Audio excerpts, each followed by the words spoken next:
Olha, então, vamos ver se isso.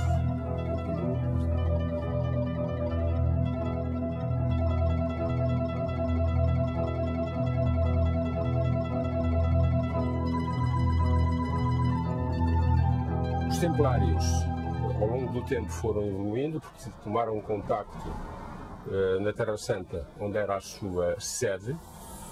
Por isso é que se chama Templários, ou seja, a Ordem do Tempo, que era a Ordem do Tempo de Salomão. Os mesmos que pertenceram aos Templários em Portugal continuaram na Ordem de Cristo, por determinação do rei Dom Dinis. Portanto, o que significa que foi em Portugal que os Templários tiveram a sua continuidade até à extensão das ordens religiosas em Portugal.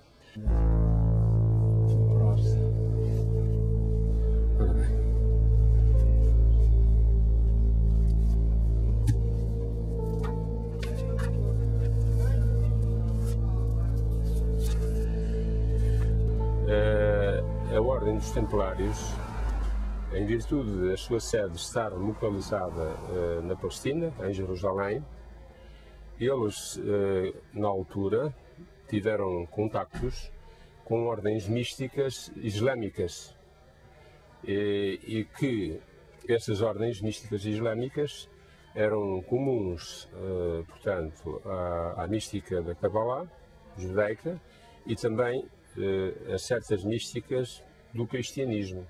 Tinham mais poder do que talvez o próprio Vaticano, que era o Vaticano que consagrava os reis na época, e tinham mais poderio económico do que qualquer outra potência mundial, porque eles eram os banqueiros, os templários, eram os banqueiros da sua época, e chegaram a concentrar tal riqueza em barras de ouro, que seriam talvez a ordem mais rica em toda a Terra.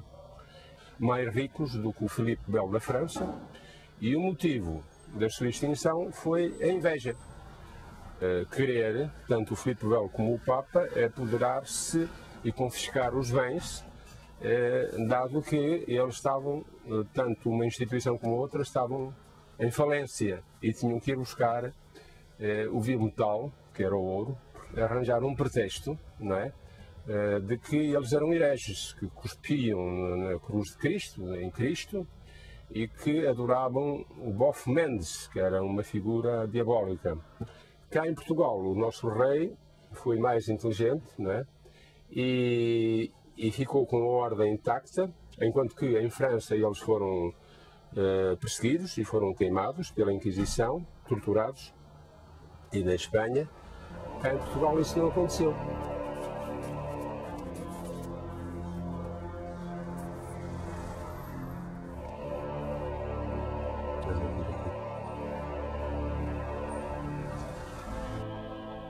Eles, como estavam na posse do terreno e das instalações, os templários, na posse das instalações daquilo que foi o Templo de Salomão, não é? Onde hoje está a Mesquita do Omar, não é?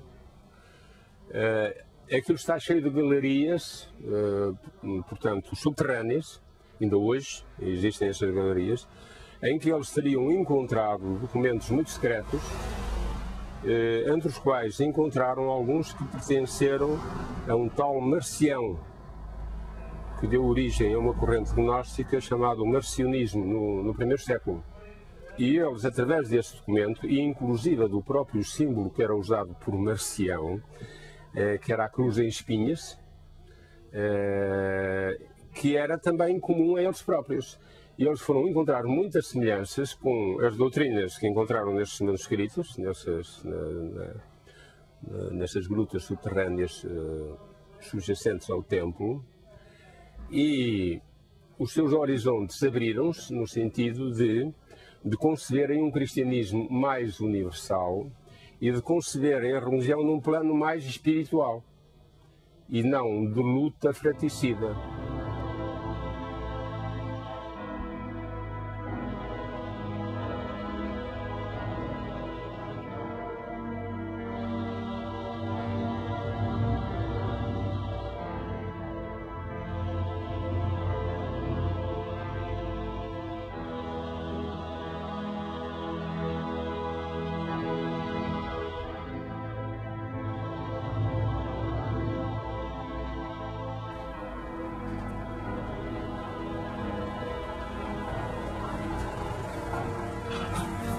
O financiamento de descobrimentos, ou seja, a construção de equipamento, de barcos e de instrumentos de navegação e até o próprio conhecimento da navegação em alto mar, tudo isso teria sido, portanto, financiado e instruído pelos próprios templários.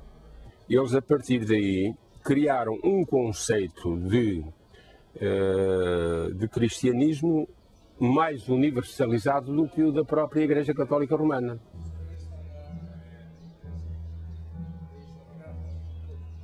Qualquer organização que tenha ideias que estão antecipadamente postas em relação ao tempo, qualquer um indivíduo ou qualquer instituição é condenada, porque as massas e as organizações humanas não aceitam transições bruscas.